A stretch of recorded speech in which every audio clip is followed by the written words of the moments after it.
Tamil YouTube channel வந்தமைக்கு நன்றி. இந்த வீடியோவில் நம்ம என்ன பார்க்க போகிறோம்னா மசாலா பூரி செய்ய போகிறோம். மசாலா பூரியும் கூட சொல்லுவாங்க, இல்லை கார பூரியும் சொல்லுவாங்க. இந்த வீடியோவில் அந்த மசாலா பூரியும் கார பூரியும் எப்படி செய்கிறது தான் இந்த வீடியோவில் நம்ம பார்க்க போகிறோம். மசாலா பொரி செய்வதற்கு தேவையான பொருட்களை பார்க்க போகிறோம். பொரி, கடுகு, உளுத்தம்பருப்பு நாங்கள் கலந்து எடுத்து வச்சுருக்கோம். பொட்டுக்கடலை, வேர்க்கடலை, வறுத்த மல்லட்டை, முந்திரி பருப்பு ஒரு 5 முந்திரி பருப்பு, இது தேங்காய் எண்ணெய், பூண்டு 4 பல்ல உரிச்சிட்டு சின்ன சின்னதாக கட் பண்ணி வச்சுருக்கோம். மிளகாய்த்தூள் காரத்துக்கு ஏற்ற அளவு, பெருங்காயம், மஞ்சள் தூள், வெங்காயம் பொடி பொடியாக கட் பண்ணது, கொத்தமல்லி இலைகள், இது கேரட்டை காய் சத்தரில் திருவி அரை கேரட்டை திருவி எடுத்துருக்கேன். இந்த பொருட்கள் மட்டும் இருந்தால் போதும், மசாலா பொரி செஞ்சிடலாம். மசாலா பொரி எப்படி செய்யுதுன்னு வாங்க பார்க்கலாம். இப்போ அடுப்பு எரிஞ்சிட்ருக்கு, வானலை வச்சிடலாம். வானல் சூடாயிடுச்சு, தேங்காய் எண்ணெயை ஊற்றிக்க போகிறோம்.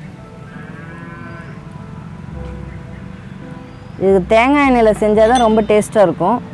மசாலா பொரினாவே தேங்காய் எண்ணெயில் செய்கிறது தான் ரொம்ப சூப்பராக இருக்கும். அடுத்ததாக எண்ணெய் சூடாயிடுச்சுன்னா நம்ம கடுகு போட போகிறோம்.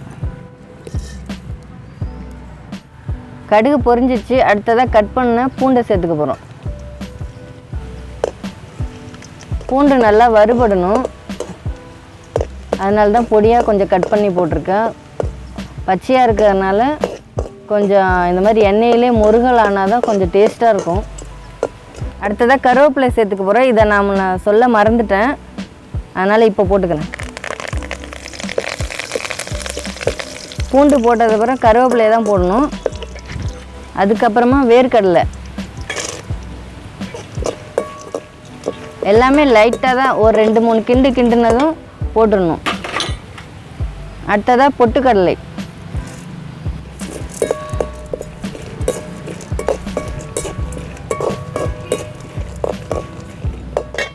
இது பெருங்காயத்தூள். எண்ணெயிலே இதை போட்டோன்னா கொஞ்சம் வாசனையாக இருக்கும். முந்திரி பருப்பு எடுத்து வச்சுருக்கோங்க இல்லைங்களா, இப்போ நெக்ஸ்ட்டு போட போகிறோம். வேர்க்கடலை, மல்லட்டை எல்லாம் பொன்னிறமாக வதங்கிடுச்சு. அடுத்ததாக மஞ்சத்தூளும் மிளகாய்த்தூளும் போட்டுக்க போகிறோம்.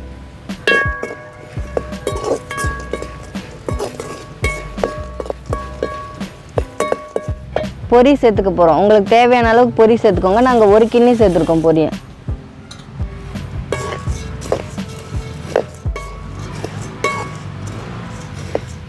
பொரி போட்டதுமே ஒரு 2-3 கிண்டிட்டு இறக்கிடணும். ரொம்ப நேரம் அனலில் இருக்கக்கூடாது. எல்லாமே ஒன்று சேர்ந்து கலந்து வர மாதிரி கிளறிக்குவாங்க.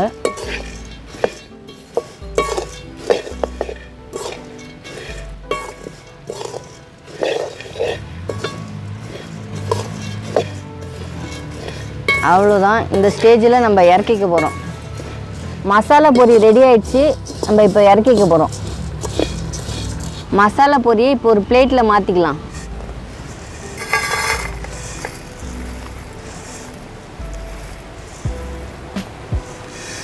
காரப்பொரி ரெடி ஆயிடுச்சு. இந்த மாதிரி செஞ்சு ஒரு டப்பாவில் போட்டு வச்சுக்கோங்க.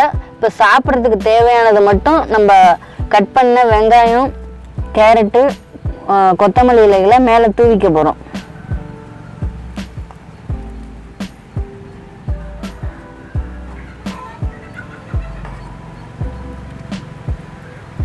அவ்வளோதான். அடுத்தது வெங்காயம், இதை பொடியாக கட் பண்ணது, இதையும் மேலே அப்படியே போட்டுடலாம்.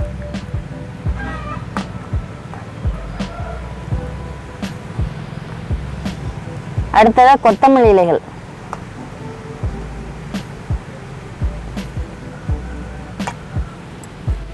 இதே போல் நீங்கள் வீட்டில் செஞ்சு பாருங்கள், எல்லாருக்கும் ரொம்ப பிடிக்கும். மசாலா பொரி உங்களுக்கு பிடிச்சிருந்ததுன்னா லைக் பண்ணுங்கள். இதே போல் வீடியோக்களை காண எங்களுடைய தமிழா யூடியூப் சேனலை சப்ஸ்கிரைப் பண்ணுங்கள். தேங்க்யூ, பாய்.